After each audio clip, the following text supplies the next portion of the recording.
Hey there, Chad here. Thanks for joining me. This is Ostranauts, and this is my complete beginner's guide to the game. In this episode, we're going to finish out our very first build out of a ship. In the previous two episodes, we built out this engineering wing of this ship, and in this one, we're going to go ahead and start putting in the components in a manner that I find useful. Now, there's a million ways to do this. This is just the way I prefer to do it, and I'm going to kind of walk through that and talk about why I do things the way I do. We are going to want to have a few wall sections on hand. I've got two here, and then these racks. There's a rack here and here. Those both are relatively full of walls as well, and we're going to use some of those. I have a bag here that still has about 20 conduit units, so we'll be able to use the conduits. We have a couple of thrusters we're going to install. We will also install a few RCS intakes, and I'm going to show you how I line all that up. And it starts with the batteries. The one thing I am missing is I would prefer to have a couple of switches, these floor switches that you can use to turn the power on and off. I'd rather have a couple more of those. I only have the one right now. These are easy to find on ships for the most part. My sense is I didn't think to grab them, and so I don't have any available to me right now. I did take a look in the different kiosks. There aren't any available, so we're just going to work with one, and I'll show you how I would use it if you only have the one. But let's get started. What I want to do is set up an engineering wing, and we're going to start down here by putting in some batteries. So I'm going to start by grabbing the first battery, and we will install it. Now, batteries are directional, and you'll notice there's two symbols. There's the lightning bolt at the top here, and there's the plug at the bottom. The symbols mean this. The lightning bolt is the direction that power will leave the battery, and then the plug is the direction it will receive power from a reactor. Now, for now, we're not going to have a reactor, so we don't really need to worry about that so much. But it basically needs to connect to conduit is what that is. I'm going to go ahead and put this first battery right here. We'll speed that up a little bit. Battery installation is fairly quick. And you'll also notice there's a couple of symbols on the battery, and I'm going to talk about those here real quick. We'll pause. These arrows show you the direction of flow of power, and that's kind of important. It's a good reminder. Also, if we right-click on the battery, we can see how much charge a battery has. This is one that I scavenged, so it isn't 100%, but I had repaired it and restored it, so its wear and tear is good. As you fix a battery, its charge will go down. I assume it's because it's considering it a percentage of how much capacity it has at any particular time. This one is also in really good shape, but you'll notice there's not as much charge on it. But we're going to go ahead and set this battery up as well. Now, one thing I wondered early on is, can batteries be daisy chained? You've got this power in and the power out. Could I set another battery? Let me pick this one up. Could I set another battery over here and try to drop it in like that right here, so that that power connects and then it has another output? Batteries do not daisy chain. One battery will not charge another one, and the output will not directly go into another battery's input. If I chose to stack the batteries this way, I could run conduit from this square here up to the square where that one's output would be. I could run conduit and it would chain them that way, but one battery will not feed into the next. That just isn't how it works. So what I want to do, though, is install this battery over here. I want to set it next to it. There's a couple of reasons I'm going to do that that'll become a little more obvious as we move through here. Now, as he does that, I'm going to clear this space out a little bit. There's a couple of things we're going to drop in here as we move through here. We could go ahead and install that other thruster. I basically put thrusters. Let's go ahead and do that. I'm going to install this thruster up in this corner. I put thrusters in the corners for a couple of reasons. They're kind of out of the way there. You do want to have access to them so you can repair them as necessary. You could go outside the ship and repair them as well, but I will leave these spaces open as we build so that you can access them, and we might put some bins or something so that we have storage space there. We can also put in floor bins around it, and we can walk over those, and that's not a problem at all. But this thruster will then basically just be, I will probably end up doing that when we build out this side of the ship, and for a couple of reasons. Going back to the focus of the immediate challenge, that is getting these batteries hooked up in a way that makes some sense. Now, what I like to do is we will eventually move this battery, but I don't want to do it just yet because it is powering everything, including the lights. And let's look at our charge on that battery right now. Come on, there we go. We've got a lot of charge on that battery, so we're in good shape. We can take a little bit of time to do this right. What I want to do next is I'm going to put a conduit coming out of each of those batteries right here and right here. And I'm going to do that by using the build menu. Go to power and conduit. Now I tend to try to just keep one kind of conduit on hand as much as I can, and that way it just looks more uniform, but there is no problem with mixing and matching conduit. The different types, my understanding is one degrades a little faster and the other one takes a little longer to install or something like that. There's a very minor difference in the different kinds of conduit that are available. Don't sweat that too much. You just need to have conduit. When it looks uniform, it looks a little prettier, and that's perfectly okay. I'm okay with keeping them uniform for exactly that reason. But I've gone ahead and I've told it to build these out. I need to tell it to hit auto, go and do its thing. And it has now built those two conduits. Now, when conduits don't attach to anything immediately, they kind of have this square look about them. They will also do this when they junction. When they're in line, they'll just line up like kind of like railroad tracks, I guess. But when there's a confluence of them, it will make this little square-looking thing. You'll see that inside of walls sometimes. You can kind of see it up here a little bit. It's because there's a third one coming down as opposed to the one running straight across the wall. Okay, if you're short on conduit, we're probably not going to need the conduit behind the batteries where we're putting them. You could take this out right now. I'm not going to. The way this ship is currently set up, well, actually, we do have a connection between the two halves right here. So all of the outer hull is powered. If we cut it here, it would still all be powered because of this guy. But in general, I'm going to power the hull mostly. There might be some spaces where I'll take it away if I really need the extra copper at the time. Next up, I'm going to place some walls here. And the walls that I have are the 44 Testudo. Testudo 44 series is the official name, and walls are under hull, and I happen to know these are always the last ones listed, so we're going to grab that, and I'm going to place, I have 13 of them if I recall.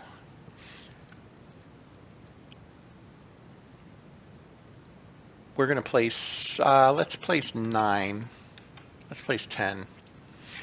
Basically, I'm going to want to turn this into a little engineering battery room, and that's all it's going to be. It's going to be there for power only. We will unpause, and he should start dragging things around to build that out. We'll go ahead and fast forward through this section, and we'll get to the next part. Okay, and he's wrapping up that, and he's now finished building out that wall. We're going to slow things down and pause. Now, the next step I want to do is I want to put conduit in the wall so that it connects these batteries into the main system. Again, we're going to go to build and power, select conduit, and for now I think I'm just going to go this way. We can always move this around. Sometimes it takes a little more effort. Once things are in the way, like this conduit here would be difficult to get to. I think we can right now because the batteries don't fully block it. We can do it from over here, but you will get to positions where things aren't accessible, like behind this nav station. Behind the nav station, you can't get to this conduit right now, and that's fine. We can uninstall it, and then we can get to it and put it back. That's always a possibility. But for now, we're just going to do the simple one. We're going to connect to here, and let's build that out real quick.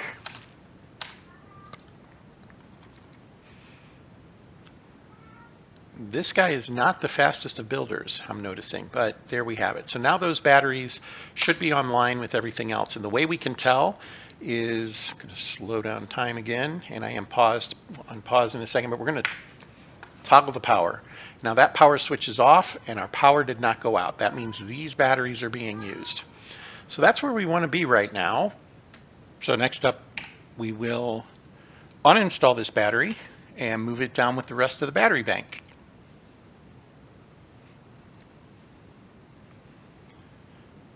We'll pick that up and we'll do an install. That looks good. We're just going to drop it right there. When batteries are all connected, they will draw equally across them. It does depend a little bit on the wear on the battery, how quickly they drain, but in general it will be relatively even.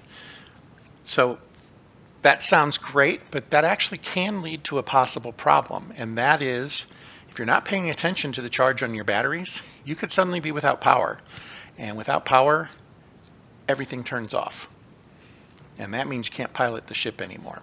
So what I like to do is set up the batteries so that I can indicate that one of them is not in use. And the way we do that is with a switch. So I'm going to grab this switch, uninstall it, and we are going to make a reserve battery bank effectively. To do that, we're going to literally just install this switch right here. Now we do need to put some conduit in the wall there. Go ahead and get that started. There and there.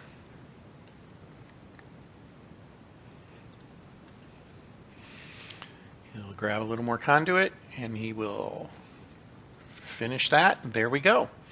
So as of right now, we have 3 batteries connected, and one of them can be turned on and off. Right now it's actually off. So if we let time go by, these batteries will continue to lose charge. And maybe notice this one's a little lower now. They don't drain extremely fast. It does depend on how much stuff is connected to them. But for now, what we can do is leave this turned off, and these batteries will handle the load. And when they run out, the power will turn off. Then what I can do is run over here and turn on this battery, and it'll bring everything back on. Now I normally set a switch up for each of my batteries, or I will link them and have a single switch so that maybe 2 batteries are connected to the same switch, and then we can kind of segment it that way as well. Ultimately, I'll end up with 4 or 5 batteries down here. Most of them will be the main, and then we'll have 1 or 2 that are the reserve. And that is so if I am ever way the heck away from port and I run out of battery because I forgot to charge, or whatever the case may be, whatever led to that problem, I still have reserve power that I can turn on. Should be enough to get me home. Batteries, they don't drain instantly in the game, and that's good. But it will let me get home at that point. That is how I set up my battery room. I will eventually put a door here, and I will possibly put some bins over them if I can. I don't know if I can necessarily do it over here. I'll often put bins in this little corridor, and then we'll be able to access those. I did want to talk about bins here real quick. Now racks are effectively bins that you can't stack, right? They don't allow anything under them. But our normal bins like this guy, we can put things under it, and that's pretty good. These are very functional and nice looking bins, but there is another kind of bin. It's this one, and I think it's called the Reserve series. These are a little bit bigger, they look bulkier, and when you install them on a wall, they take up most of the square, but it is still accessible underneath. That's good. The important thing here is that these bins allow you to store wall sections. Most bins won't. This bin will not allow me to store wall section. Subfloors will. If you get a cargo bay, which is a 3x2 that has a lot of storage in it, those two will allow you to store floor sections. Racks will allow you to store floor sections, but these simpler bins, the better looking, ergonomically correct kind of bins, I guess, these will not store wall sections. I keep doing that across videos, mixing up floor and wall. Walls are bigger than floors. You can stack floors, you cannot stack walls, and walls cannot fit in a typical bin or a crate. They can go in this kind of bin though, the reserve bin. I will probably hang this on the wall over here. We'll use it for electrical or walls or possibly floors too, something like that. We'll get to that eventually.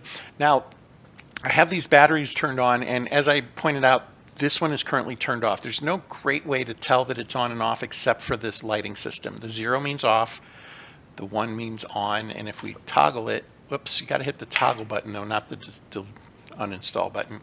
If we toggle it, it's now on, and the light has moved over to the 1. That's the way you can tell if they're on or off. Try that one more time. Toggle the power. Of course, he stands there. You can't really see it switch from that perspective, but it did indeed do that. You can put switches on walls, and that allows it to be like a power switch. So if I had a switch over here, right now, it would turn the power on for the entire ship. It would turn it on and off. That is a way you can preserve your batteries. When we were doing this build out, you might recall I was a little concerned about how much battery power I might be using, and I might have turned off a few of the lights. I don't recall if I did or not. But when I'm doing my big builds, I do turn off various systems so that I'm not using the power just in case. Once I have the battery bank in, I'm not as concerned about it because I know I have that reserve that I can go to if I really need to. Okay, next step, let's talk about how we are going to arrange our RCS intakes.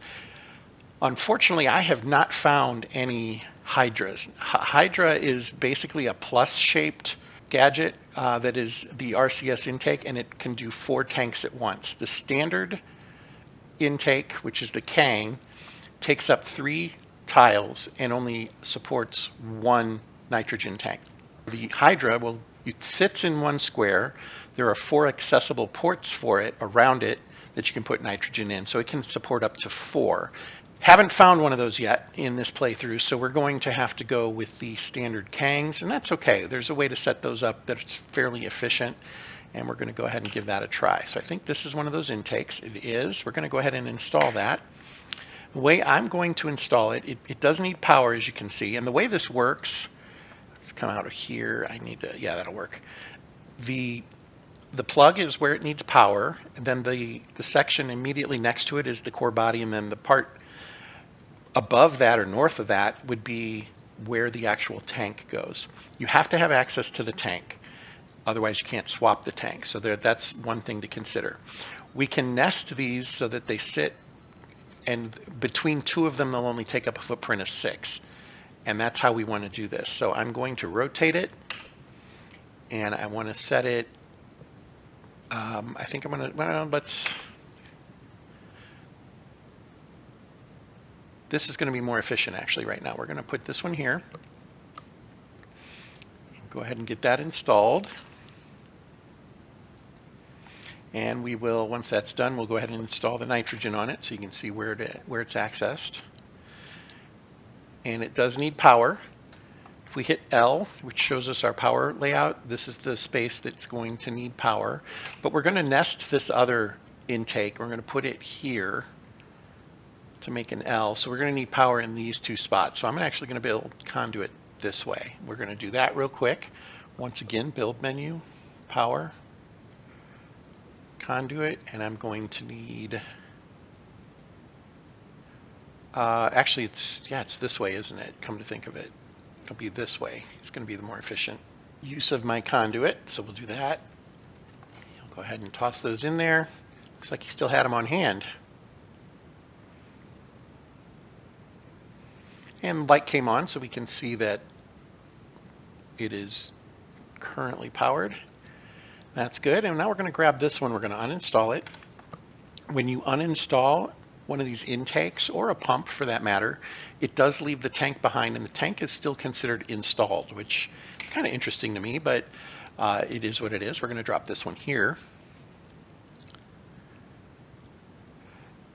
So if we right click on this guy, you'll notice he has an uninstall action. We will have to do that before we can move him.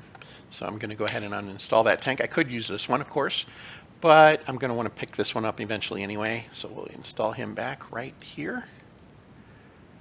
He'll get dragged over there. And there we go. We now have 2 regulators. Now intakes. We started with 2 intakes. There was the one that we just removed here. There's also one way over here on this ship. Let's go ahead and just uninstall this one because we don't really need it over here right now. We don't need it at all right now. We don't want it over here. We're going to want it as part of our engineering bay. So it's going to end up back over here. And we're going to pick that up and drag it.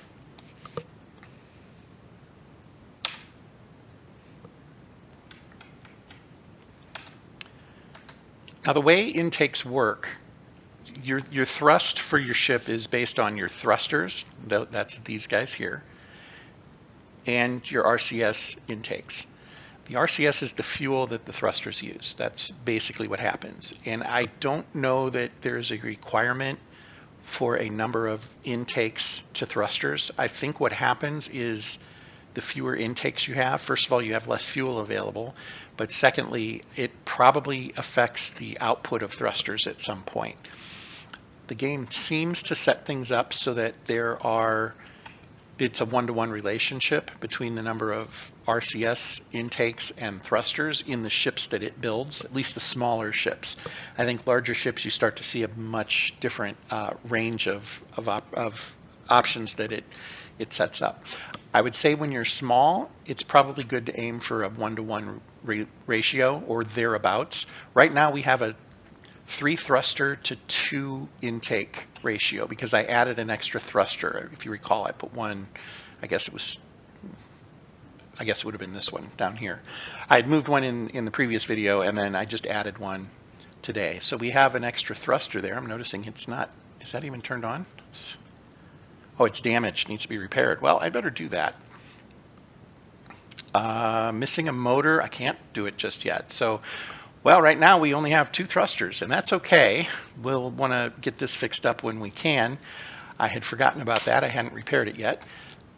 There's another thruster over here, though. So we have 3 installed, 2 are functional, and we have 2 intakes. 2 intakes for 3 thrusters, there's no problem with that at all. That'll work just fine. And in fact, the ship will continue to fly regardless. It has to do with how much fuel is available to it without swapping tanks, and it probably has to do with the acceleration of the ship as well. And we could probably go through looking at how that works using the nav station and get it figured out. Not the focus of what I wanted to do here today. Wanted to show you a good, decent way to set these up. So ultimately, what I would want to make sure I have happen, and I have already messed it up here, I'm noticing, these spaces are not accessible right now because this is blocked. You can't walk diagonally here. So you'll notice if I go to here, slow time down, and then I want to go to here, he's blocked. And the reason he's blocked is he can't cross diagonally here either. He can get all the way around to there. He's still dragging that guy around, but he can't actually walk there. So I'm going to want to move this over. Actually, I will probably move racks down here against this wall. A couple of reasons for that. It frees up some space, and I can put bins up here and we can still walk. But it's important to know that assuming this rack wasn't even here, he can't walk from this space to this space. He can't. It's blocked because of the diagonal. He would have to go all the way around, and that's fine, but we need to be cognizant of that and realize that. So where I would put this current thruster that I'm carrying around if I had to, and we're going to go ahead and install it, I would put it probably right here like this and let it kind of just nest in with the rest of this. That way I have 3 thrusters in a fairly small footprint. I can access everything I need to, and with the exception of this space, which will be freed up soon, we wouldn't have a block. Now, with putting this here, if I put racks here, it's going to block it again. We don't necessarily want that, but I could put like this 2-banger rack, I could put it here, and he'll have space to walk. You can only walk orthogonally. That's the important takeaway here, but that is essentially how that would work. We're going to go ahead and install this tank to see what it looks like when it's a finished product, and I would need to add conduit, let's see, to this joint right here. So I'd probably just build conduit right here across there. It isn't the prettiest, but it's functional. Right there and there. Auto, and let him go. And we now have another functional RCS. Okay, there you have it. That is how I set up my engineering. Now there's issues with pumps that we will want to cover, and we might do that in another video. I have this particular pump available to me.